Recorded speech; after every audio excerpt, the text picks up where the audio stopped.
The Messiah said, "When you come to know yourselves, then you will become known, and you will realize that it is you who are the sons of the living Father. But if you will not know yourselves, you dwell in poverty, and it is you who are that poverty." Happy Sabbath mga kapatid. Actually, I'm waiting for the words from the priest, Prime Minister. But anyway, napakaganda ng message ni, was it Priest Khalil? The test of righteousness. So, alam niyo mga kapatid, maraming nagsasalita, nag-mention righteousness, pero hindi naman na iintindihan kung ano ang malalim na kahulugan ng righteousness.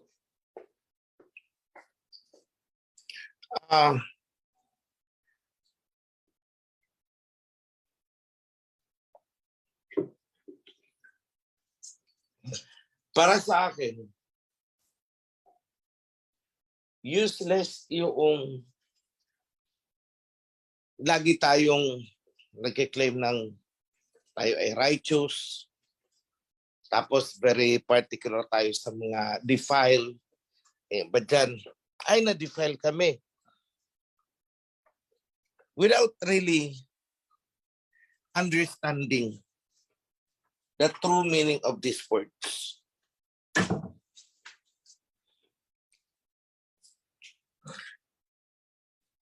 Kagabi, hindi kagabi. The other night, I heard of this incident, and I hope these persons are listening. Dahil talagang plinano ko na i-deliver itong message that I intend for them. But I won't name names. I won't name them. I'm going to deliver this message not only for them, but most importantly for them. But this is for all. Kasi ayoko nang dumadami ang incidents o pangyayari na katulad nito sa Kawan. Kasi tulad ng sinasabi natin, righteousness.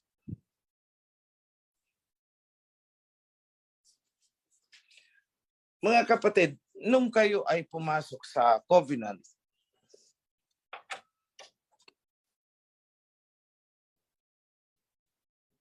anong purpose nyo?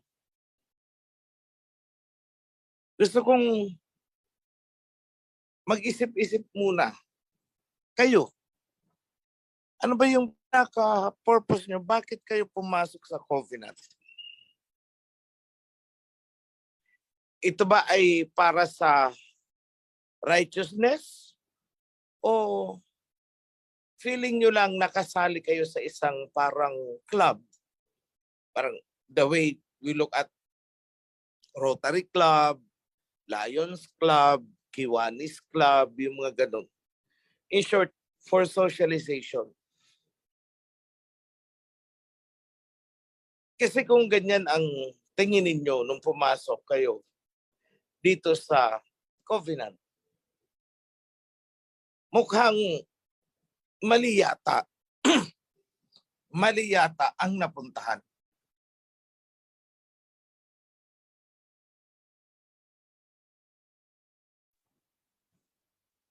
Dito sa covenant, we are here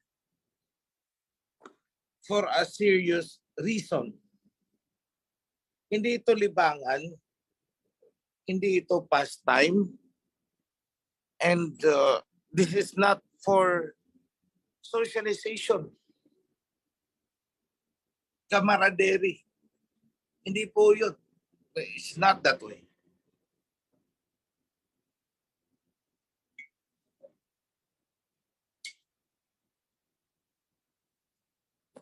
I heard of one na nung, mga actually nahihinayang nga ako. Kasi matagal na siya, matagal na ito sa atin. Kaya lang, tila naliligaw yata ng landas. At tila mali ang dahilan sa pagpasok sa atin.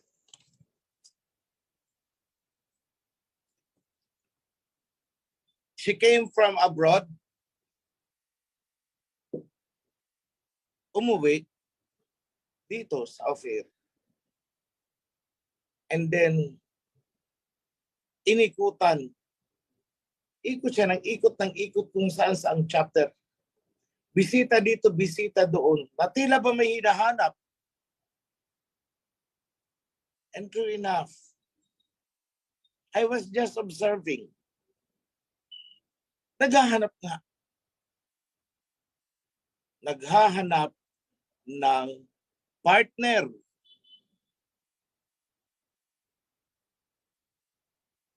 Alam niyo, walang masama sa ganyan. Pero hindi eh. Kasi may asawa siya. And that is very wrong.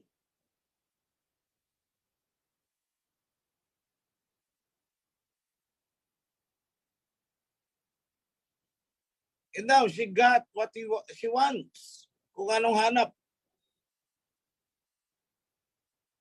She got a partner mula sa kawat.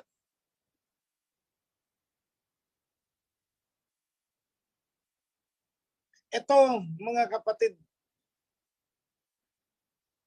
ang kawan po ay hindi isang organisasyon na may sasali para makakuha ng partner nila. We are not.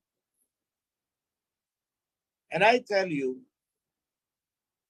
no matter how close you are to me, after all, wala naman talagang close sa akin eh. I maintain my distance.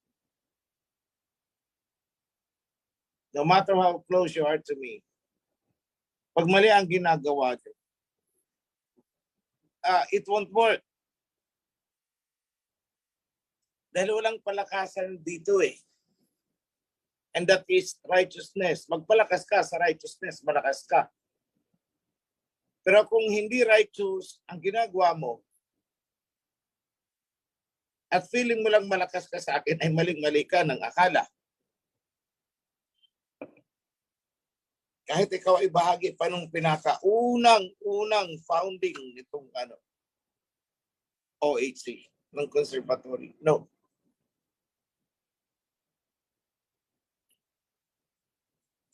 Nung pumasok dito, I ask, how are you? How is your marital situation? In-screen ng Joshua. And it is known sa lahat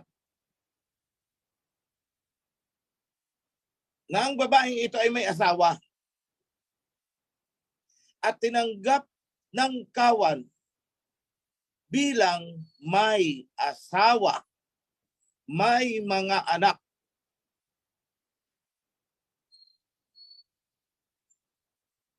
Hindi pinag-uusapan kung kasamahan mo dito sa kawan o hindi ang iyong asawa. Basta may asawa ka, regardless kung nasa covenant o wala. Nung tinanggap ka dito na may asawa ka, may asawa ka.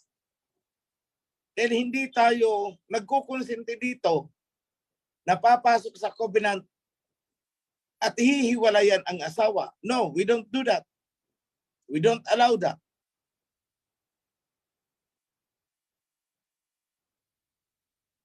Huwag gagawin ang pagpasok dito sa covenant, huwag gagawing dahilan para hiwalayan ang asawa, hiwalayan ang iwanan ang mga anak. Maling-mali po yan. Tama, nasusulat dyan na you cannot be my follower unless you love me more than you love yourself, your husband, your wife, or your family, your relatives, your friends. Hanggat hindi mo ako minamahal ng higit pa kahit sa sarili mo, then you cannot be my follower. O tama, nasusulat yan. Pero hindi tama na gagawing dahilan ang pagpasok dito upang hiwalayan ang asawa at iwanan ang mga anak. Dahil kung tutuusin, nagagawa mo naman eh. Paano mo mahihikayat ang asawa mo papunta dito? Kung pagdating dito, lalaki ang natagpuan mo. How?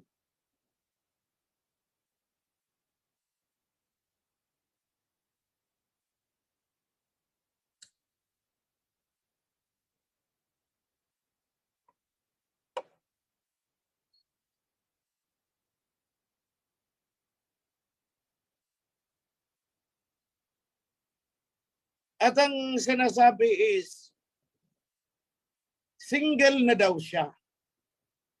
No. There is no such thing. May asawa ka, pumasok ka lang dito sa OIC, sasabihin mo single ka na? Ganon? Anong? Ay nako. Huwag niyong salaulain ang kawan. Huwag niyong karad-karin ang kawan sa ganyang gawain. Because we will not condone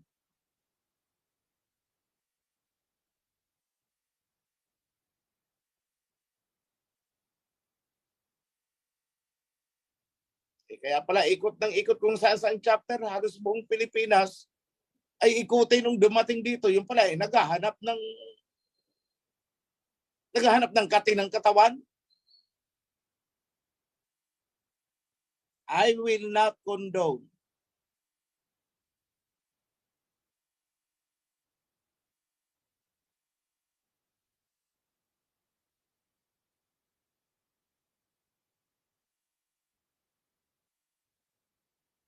Kesyo, nagrehistro na daw sila.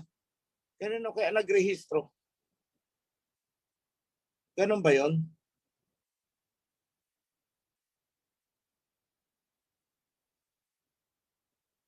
Ang hindi ko lang maintindihan, itong sirkulo nito, mga sirkulo ito eh, ewan ko kung bakit napuruhan yata ng diwa o espiritu ni, ewan ko kung kaninong espiritu yan eh. At nagkaganyan. Marital issues ang inabot.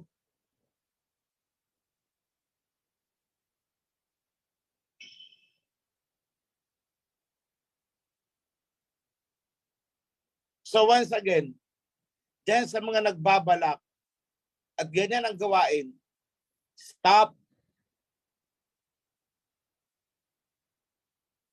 Dahil I will not condone.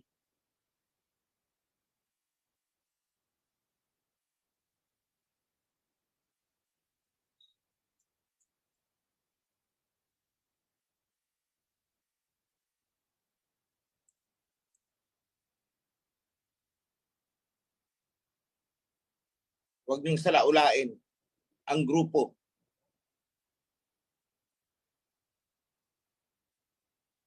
Ano na lang ang iisipin sa atin ng mga nasa labas ng covenant? Ay dyan pala, pag pumasok ka dyan, kahit may asawa ka, pwede kang pumatol sa iba. See? Sisirain nyo ang reputasyon ng kawan. So we will not condone.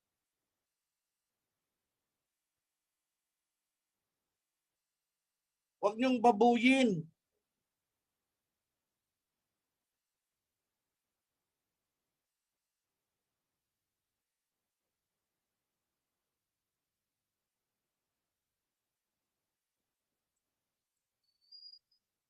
umayos, magtarong.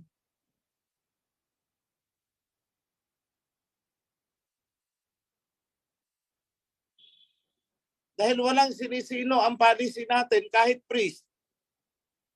Oh, 2 days ago, 3 days ago, priest, ang sinuspende ko, pangalawang priest. For all of you to know.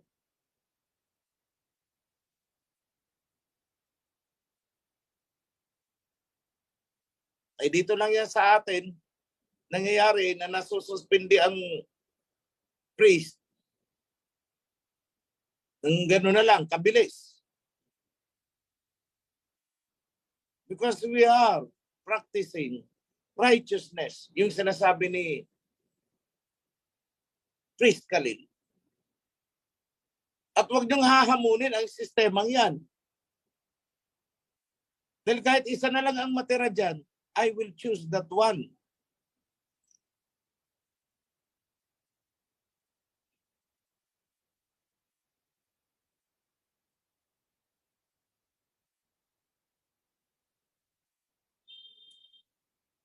Di naman ako naghanap ng marami eh.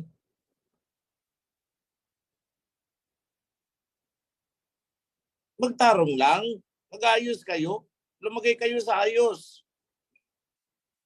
Apektado ang reputasyon, apektado ang imahe ng ibang kababaihan sa kawan. Kung hahayaan ko ang gawain ganito, padamit-damit ng ganyan, conservative daw.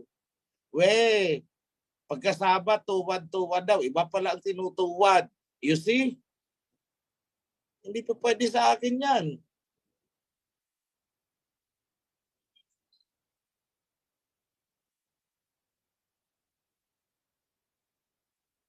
But just wait, if you are listening, the two of you,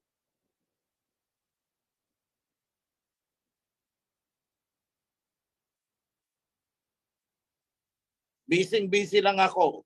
Come this January siguro, ipapatikim ko sa inyo ang batas natin dito. Sa priest niya, pinatikim ko eh. Kakalungkot kasi priest eh. O ilang priest lang suspended natin? 2.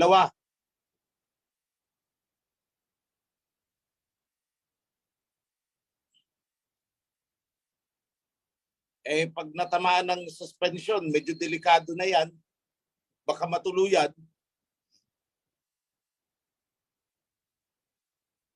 At teka lang, I remember, katatapos lang ng suspension pa lang nitong babae. And while she was under suspension, ganito palang ginagawa. Instead of repenting,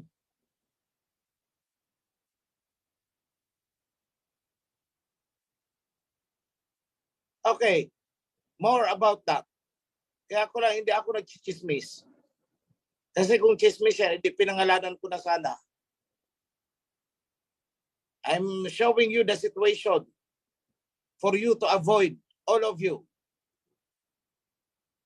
Kayong mga heads of the family, kayong mga ama dyan, kayong mga nanay, alagaan nyo ang pamilya nyo kahit hindi pa dito kasamahan sa covenant. Paano nyo madadala dito?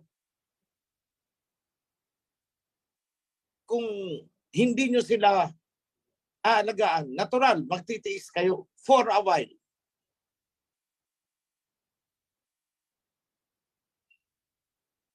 And that is part of your challenge.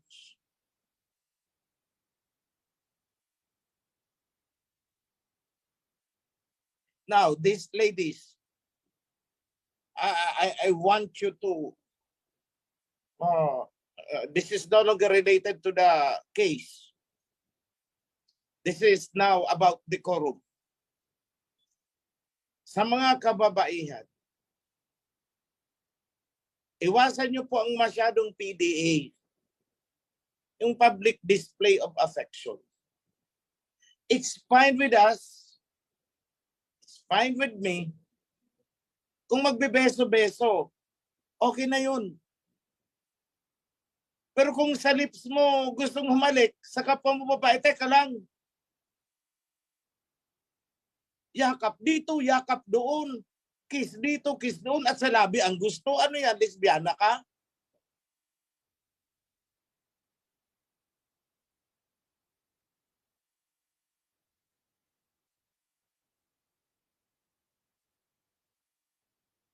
Kaya mga kababaihan, huwag kayong nagpapahalik sa lips.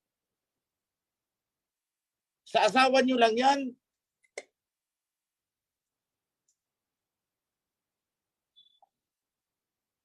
Kahit ismak-ismak. Ano yan, magpapalitan kayo ng mga bakterya ninyo.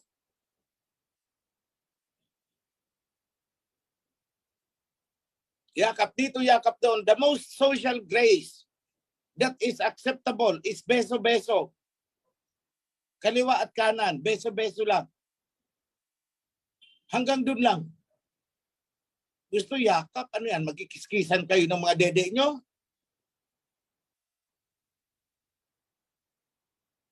At gusto ko ikis sa lips pa. Akala ninyo hindi mahalay tingnan?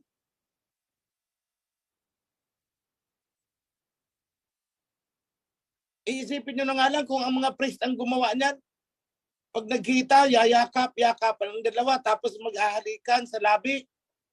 O sige nga, bakit? Pag babae, hindi mahalay. Pag lalaki, mahalay.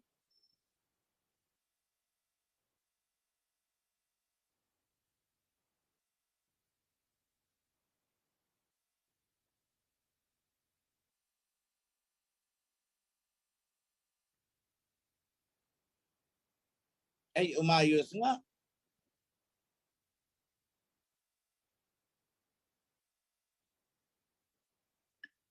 And when you are in the HOP, baka pwede. Iwasan nyo yung mga vested interest, mga side trip. And I mean, side trip, other purposes. Eh kaya pala, nasa HOP kasi may crush. Ay naku, wag naman yun ang dahilan, kaya ka naan dyan.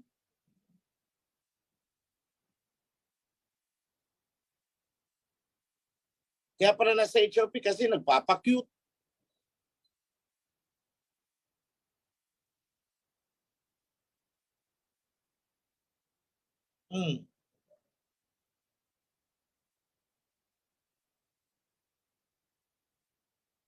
Wag po. Lumabas na kayo sa Babylonia, pwede yan. Dito, wag naman dito. Tapos na daw ang pa-cute. Dapat tinapos nyo na ang ganyang gawain nung nasa labas pa kayo. Nung pumasok kayo, go straight. Mga babae, greetings na naghahalik sa labi. Tumigil-tigil nga kayo dyan. Pag may nakita ko, samparin ko talaga. Nagsasalin kayo ng bakterya nyo sa ibang tao. Kadiri.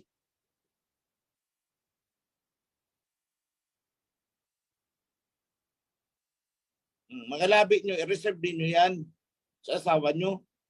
Huwag sa kapwa nyo babae. Kung ngari pa kayo, greetings. Baka naman pala, kaya pala ganun kasi lesbiana. Tumigil. Okay. So sa pananamit ninyo, pakiayos-ayos lang po. I encourage you to be dressed and wearing the garment of a Shemite.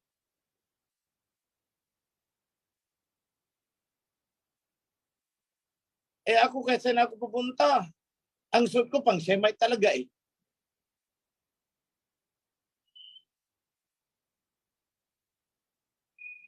Bakit ako mahihiya?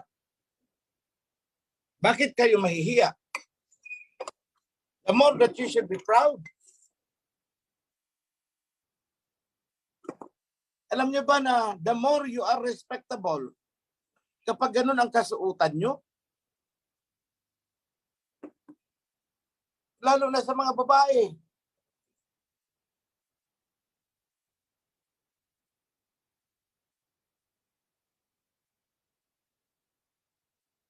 It's time na malaman na ng mga tao who we are, what we are as an organization.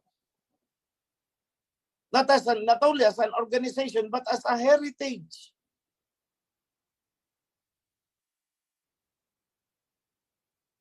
Kaya nga, ang tawag natin sa foundation is Oferian Heritage Revival. Nire-revive natin yung kulturang atin.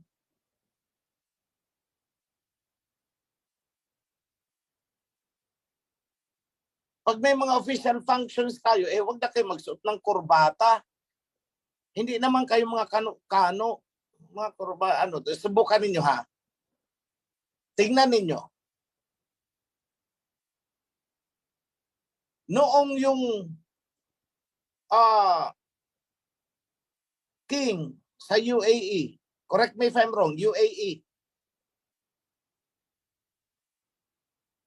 si Muhammad bin Salman, si MBS. Aba, ang ganda ng damit niya, talagang very impressive. Tapos pumunta si Biden, nakakurbata-kurbata. O sige, grupo kayo nakakurbata. Tapos yung isa ang suit is ganon. O anong itsura ng mga nakakurbata? Di ba parang mga alalay lang? O ganon po yun. Di ba nakakatuwa?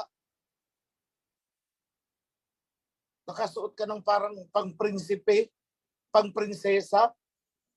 Tapos sa mga kasama mo nakasuot ng kurbata kasi yun ang gusto nila.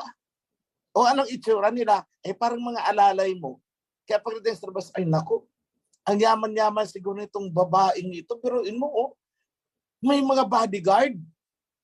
Paano? Nagkurbata nagpolo Huwag na po kayong magbabarong. Lalo na kung yung kasama nyo ay nakasuot ng shemite, magmumukha talaga kayong security officer niyan. O tingnan nyo, sige. Tingnan nyo ang suot ng mga, punta kayo ng SM. Anong suot ng mga security doon? Yung mga nakasibilyan? O di ba't nakabarong yung long sleeve na puti? May nabasa ako nag-comment. Kung hindi daw security, waiter.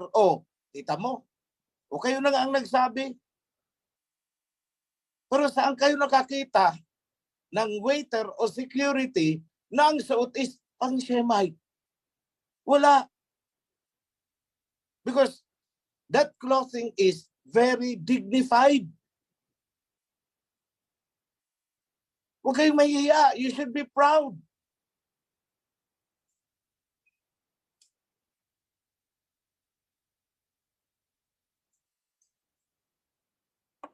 Si bro ko nga, ganun ang sinusuot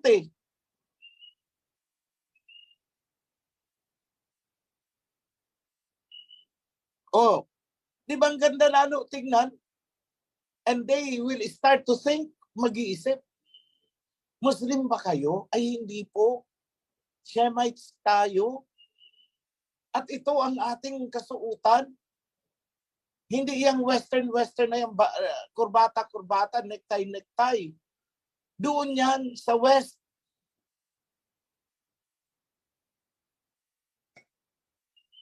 Ang ganyang kasuotan ay pang security lang po namin. Di ba? Ang ganda.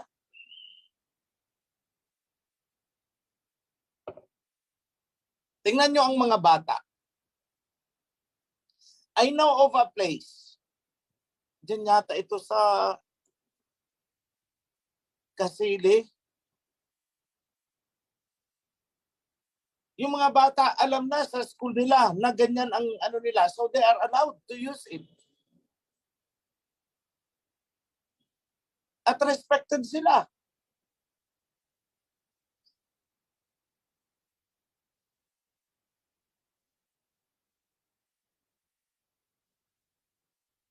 Bakit kaya? Pag ganun ang suot natin, alam nila ay mamahalin. Ito ay mayayaman ang mga taga-Oferian. Mayayaman sila. Di ba that is, kailangan masanin ang isip nyo at ang isip nila. This is about mind setting. Get used to it. Masanay na kayo.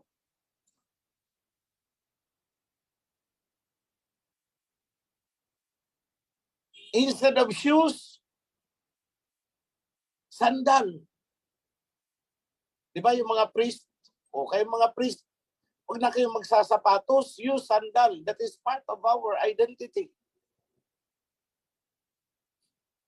Basahin nyo nga ang Bible kung may nababasa kayo dyan na sapatos. Anong nasusulat dyan? Sandals. Oh, you should be proud. Ang Misaya nun, anong suot? Sapatos ba? Hindi, sandals. Oh, you should be proud.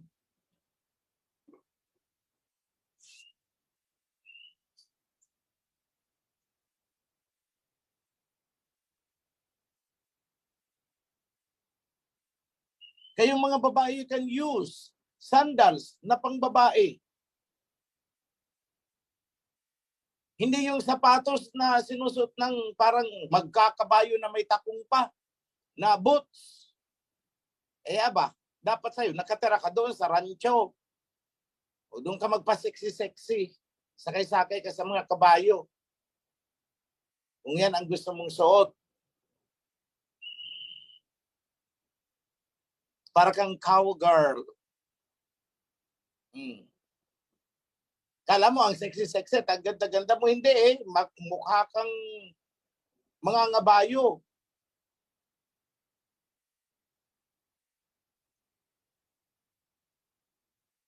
Okay lang po maging okay lang po maging pandak. Kesa naman doon sa tangkad-tangkad mo nga tingnan, 6 inches lang, 6 inches pala ang tukod na takong. Doon na lang ako sa pandak na nagpapakatotoo. Kesa doon sa 6 inches ang takong, kaya naging 5'6", yung pala flat 5.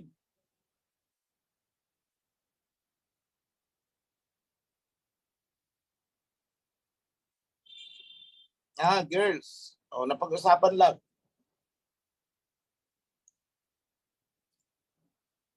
Ngayon, on the other side of my message, ito, marami ang nagtatanong sa akin ito ayoko sanang guluhin ang isip ninyo, pero parang gusto ko rin na bigyan kayo ng idea. Kasi para maiisip ninyo na there is something more than what we do today.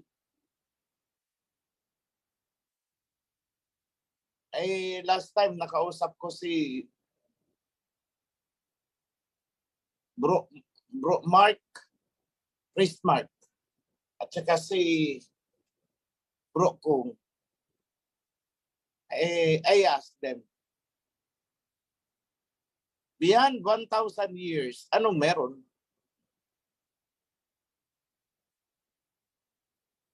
Beyond eternity, what is there?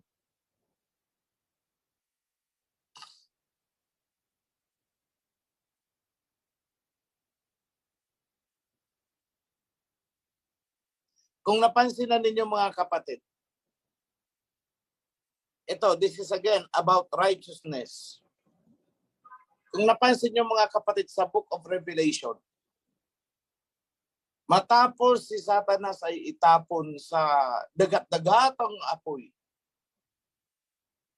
pati yung bulaang propeta, marami yan, actually, di lang naman yan iisa, mga bulaang propeta, kasama nila yung kanilang master, na itapon na sa dagat-dagatang apoy. At tapos na rin ang judgment. And so therefore, bumaba na ang new heaven and new earth. Hindi bumaba. Don't get me wrong. The more appropriate term is, nagsimula na ang era of the new heaven and the new earth to eternity. At sabi diyan sa Revelation, the holy city is descending like a bride from heaven. Bumababa na parang bride. Pero para sa akin, it's not like a bride, like a gift na may ribbon-ribbon pa. Bumababa. Di ba ganon? Matanong ko nga kayo, Binding pa ba ang covenant during the time?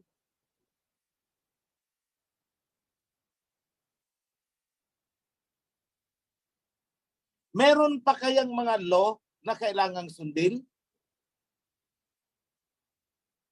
Itong ginagawa natin, kailangan pa kayang gawin until the time?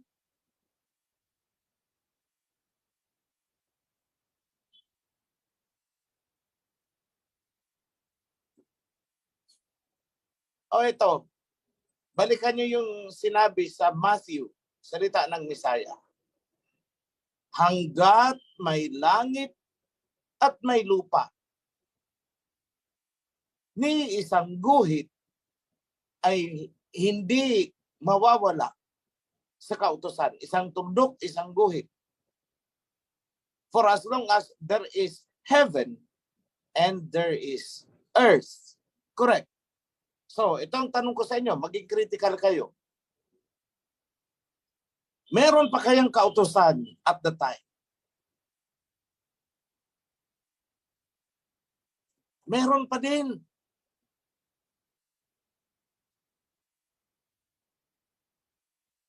Bakit ko nasabi na meron pa din?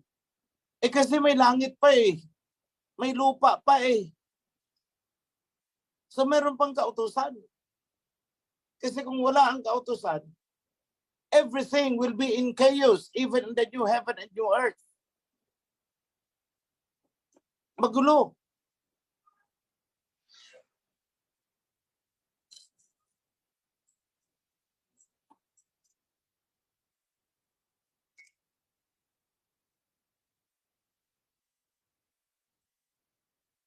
May posibilidad pa kaya na magkasala tayo, magkamali during the time? Is there possibility?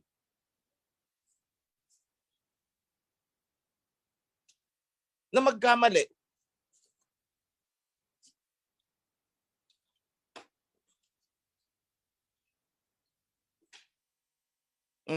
Wala na. Natahimik yung chat box eh.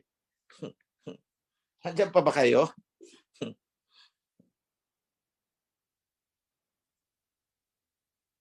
Pwede. Pwede. Bakit? May kautusan pa eh. Kung wala nang magkakamali, hindi na kailangan ang kautusan. So, pwede. Meron pa ba tayong kalaban at the time? Nakakadena na patay na si tunaw na si Satanas. Meron pa kaya tayong kalaban?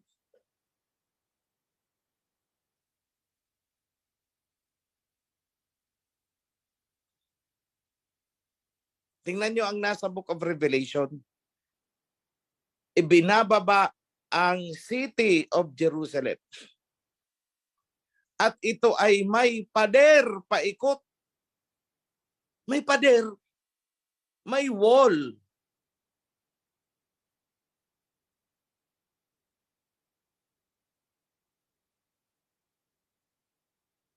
So kung may wall paikot, para saan yan? Kasi kung wala kang kalaban, hindi mo kailangan magtayo ng wall. Hindi kailangan yun.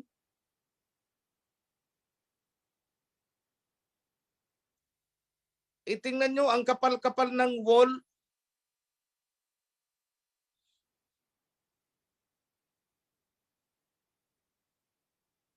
O bakit kailangan yun? Ibig sabihin, may pinoproteksyonan pa. For protection daw. Against kanino? Bagyo? Ay, hindi naman para sa bagyo yung protection na yun.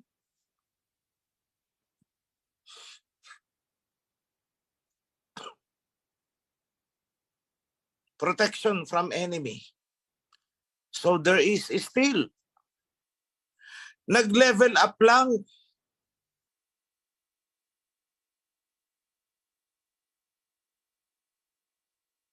Ito, isipin nyo ito.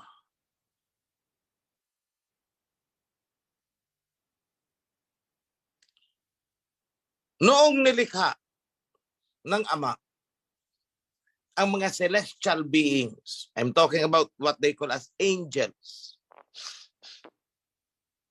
Sa akin, I call them celestial beings.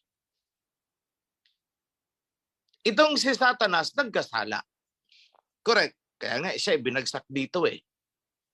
At ngayon, pag nagkakasala tayo, ang itinuturo nating dahilan ay si Satanas. Correct. Tama? Tama baga? Lahat ng kasalanan, ibinubunto natin kasi itong si Satanas ito si Taning di ba? Pero balikan natin si Satanas during that time. He was made perfect. Nung nagkasala siya, sino kayang Satanas ang nag-tempt sa kanya para magkora? Isipin niyo yun. Sino ang nag-tempt kay Satanas? Kaya nagkora siya. Hindi yung ahas. Kasi bago pa ang serpent, at the start, from the very beginning, the angelic beings ay nauna. Nagkasala si Satanas. Sino naman kaya ang itinuturo ni Satanas na naging tentasyon kaya nagkaganon siya? Ang kanyang pride daw. Saan galing ang kanyang pride? He was created perfect.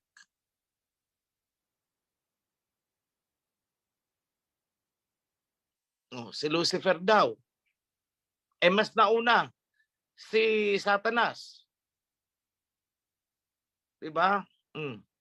Kung ituturo nyo si Lucifer, sino naman ang itinuturo ni Lucifer na nagpasama sa kanya?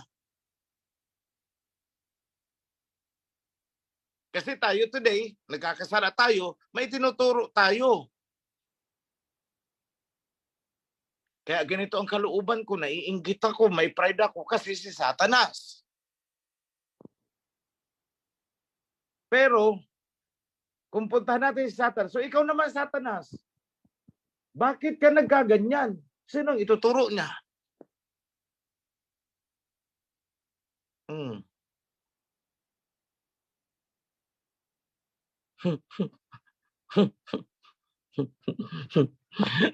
Ang daming nagkagulo sa ang daming chat ang daming wild guesses.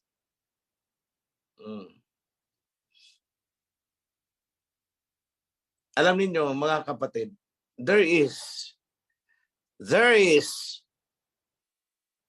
a higher story behind that.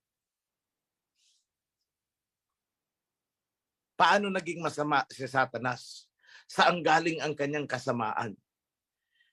That is our enemy behind Satan. That will be our enemy behind Satan. Pagdating natin dun sa panahon, that will be revealed. Pagdating natin dun sa panahon na new heaven and new earth na, dun palang marireveal who was behind Satan. Bakit naging corrupt si Satan? There is somebody behind him, not revealed to us today, but will be revealed during that time.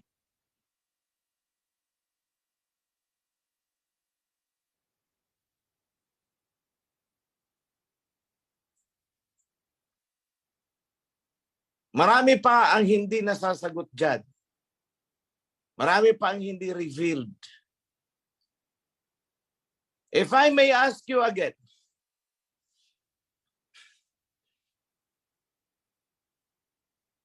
saan galing ang tubig?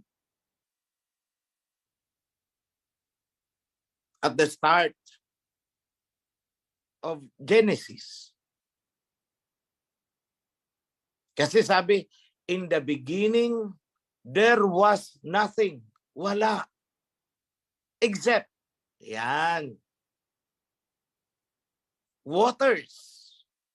Which is not literally itong water. It's a different substance. And the Spirit of Yahweh was hovering at the surface of the water in the darkness of the deep. O di ba? Ganun yun? May nagsagot na, quintessence daw. Pero doon lang sinimulan ang istorya. Kasi ang tanong ko, who created the quintessence?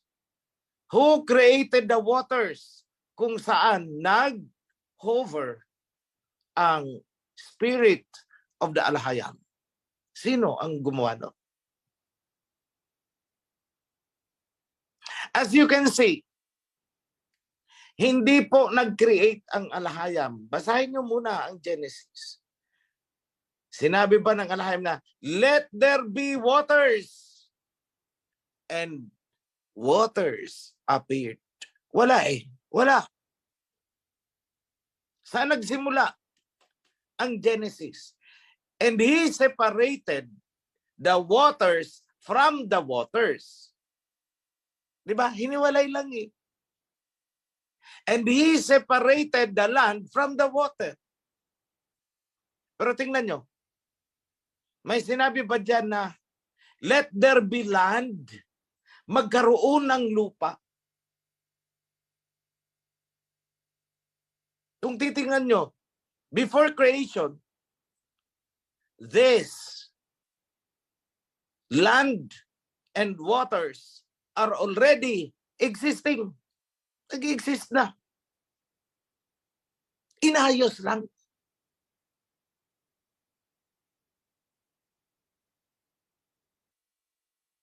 Kaya nga, gustong-gusto ko sana i-discuss noon, i-present yung from creation to eternity. Gusto kong i-describe ang eternity, kaya lang baka may tumakbo na ng nakahubad dahil hindi na kinaya. Baka may mag-claim na ng kung ano-ano. So sabi ko, wag na lang. After all, what we only need to do is covenant. Kakayanin daw. Covenant, yun ang pinaka-importante. Huwag na po ninyong, baka mag-away-away na naman kayo eh. May magkura dahil nagdiskusyonan kung ano ang meron before the creation. Kakayanin daw, oh. Tumigil kayo. Huwag na po, huwag na. So, ang punto ko lang, kaya sinasabi ko ito sa inyo. What has been revealed is only very small portion. Kaya nga, dinadala ko kayo doon sa time na new heaven and new earth na. Ang tanong ko, mayroon pa bang kautusan? Yes, there is. Maintain dyan because that is maintaining the order.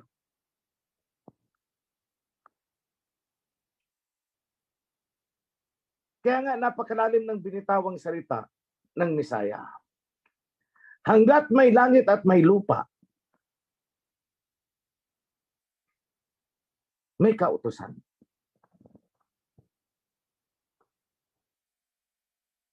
Bakit? So that there will be order. Pag walang kautusan, nako, baka may magkura at the time. Alam mo, baka may sumunod na isa pang Satanas ulit. May sumulpot na siya naman ang bagong Lucifer. Why? Because the enemy exists. Kaya nga ang Jerusalem will be a walled city. May pader, paikot, napakataas, napakakapal. But what actually is being described is not only a wall. Useless ang wall, but rather a dome. Ang city is protected by a dome. Not the wall na pader na iniisip ninyo. Kasi may drone na nga ngayon eh. Lalo pa at the time. Di ba may drone ngayon o anong magagawa ng wall? So it is an invisible protection for the city.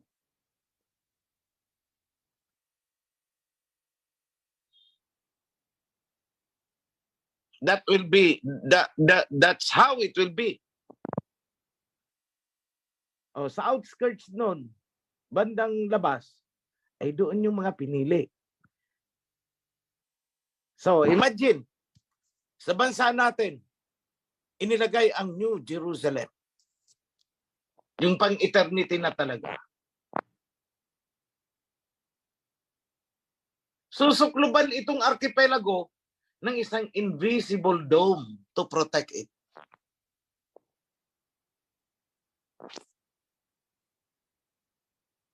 Eh, bombahin ang bombahin, wala mangyayari. Dadaplis lang, wala na. But my question is, saan galing ang kalaban at the time? Wala na si Satanas. Yung bulaang propeta, nasunog na. Ho! O, sino po yun? Ibibitin ko muna kayo dyan.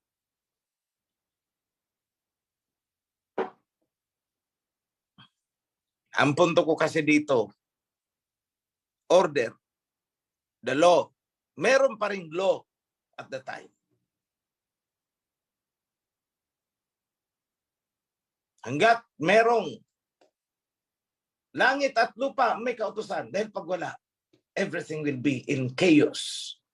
As what happened right after creation, there was chaos.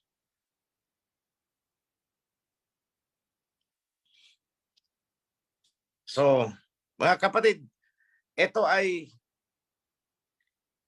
wag ninyong pag-away-awayan ha. Baka mamaya may mabalitaan ako na nahati ang chapter kasi may nag-preach na ng ganito, may nag-preach na ng ganon. May nag-flat earth na.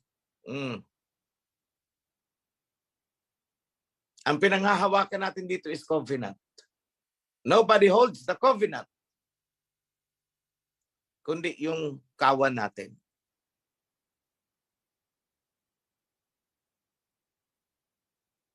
Then while we are waiting for the grand event, be in harmony with each other.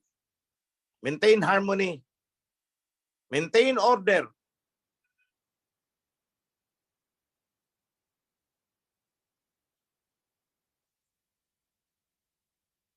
That will make you strong. Hindi yung bangayan dito, bangayan dun. Tapos yung iba naman, ikot dito, ikot dun. Naghahanap ng flesh. Stop that. It will do no good. Walang magagawang mabuti yan, kundi problema. Ngayon, nakaprolong pa din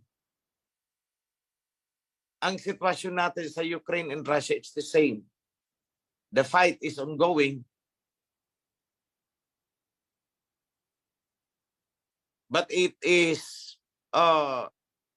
escalating. Eh noon, mini-mention lang ni Putin itong mga advanced weapons niya eh. Pero ngayon, ikinasa niya na rin pati ang avant-garde system niya. Unparalleled. And China also tested their missile.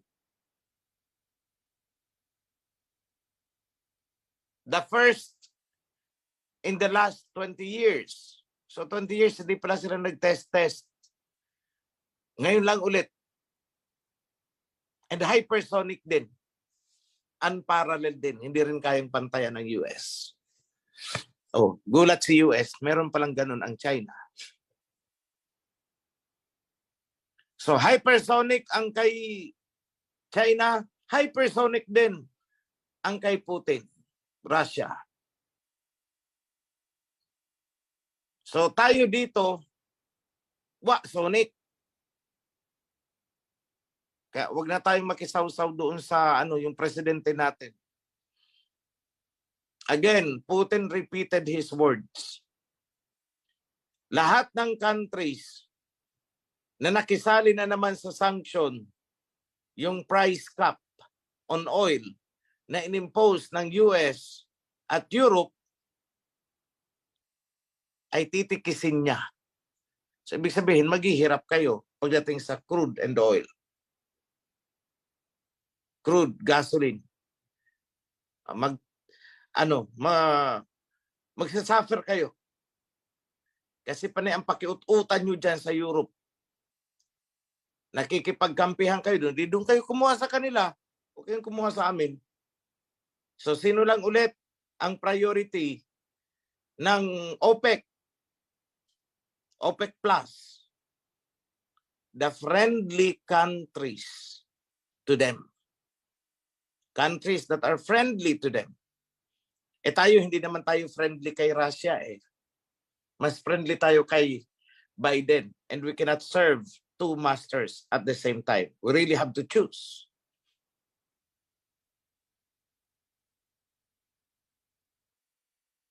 Habang nagkakaisa na ang mainland Asia, tayo naman nagbe-break away. So, what will happen to us? I don't know. That remains to be seen.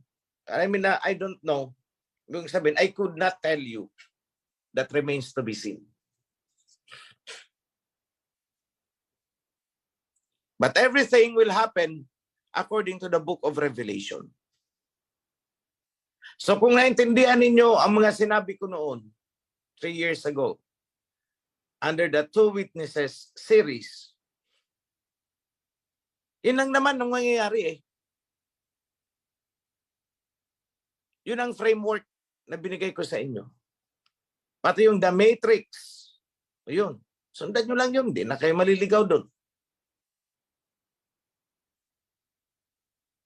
You will know what to do. You will know what to prepare.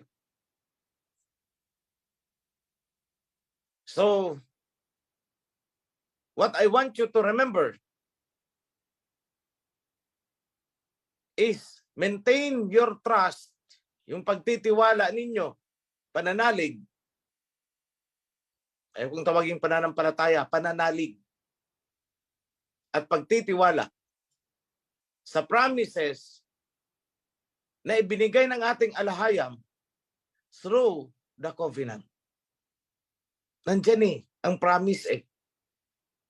Abide by this policy and this will be your reward. Parang insurance policy ang covenant eh.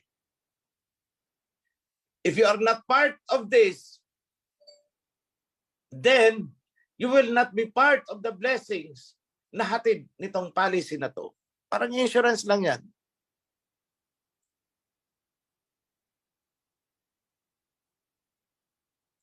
So, before I end this,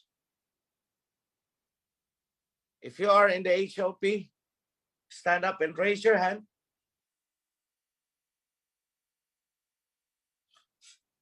Everyone. So I could pronounce the blessings to all of you.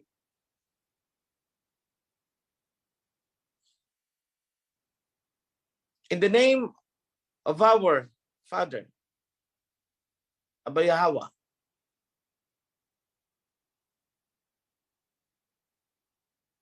pinapaabot ko sa inyo, sa inyong lahat, ang katatagan ng kalooban, pananalig at pagtitiwala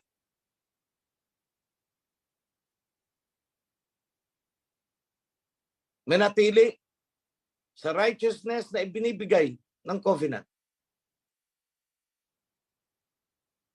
At samain nyo ang pagpapala na ipinangako.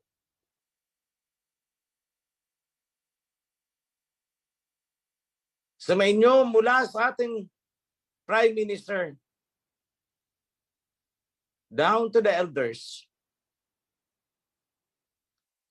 to the committees, different committees, to the volunteers,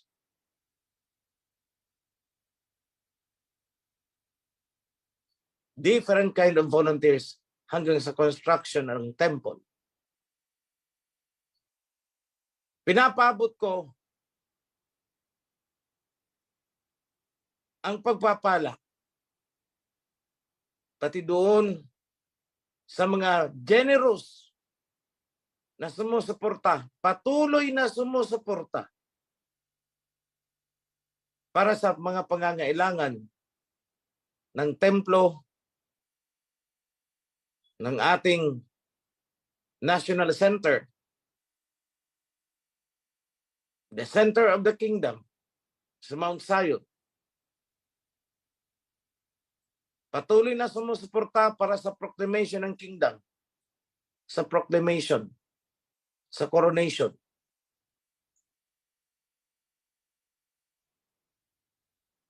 Nalulugod ang ating alahayam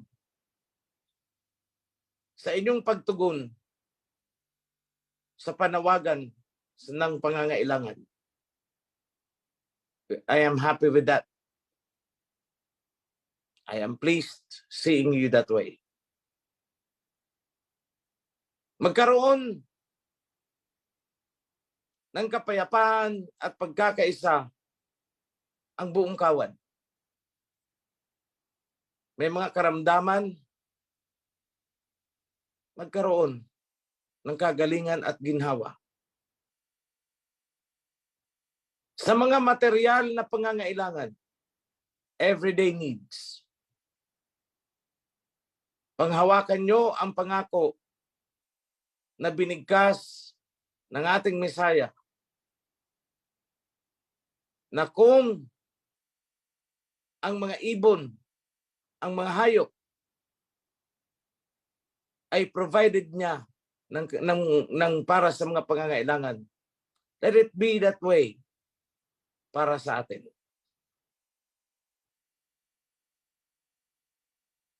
Pagpalain ang anumang venture, anumang gawain, hanap buhay ng bawat isa. Let this blessing extend to the household of everyone. I pronounce this in the name of King Yahweh, our Messiah, King of Kings. Yada, mga kapatid. Shalom. Happy Sabbath to all.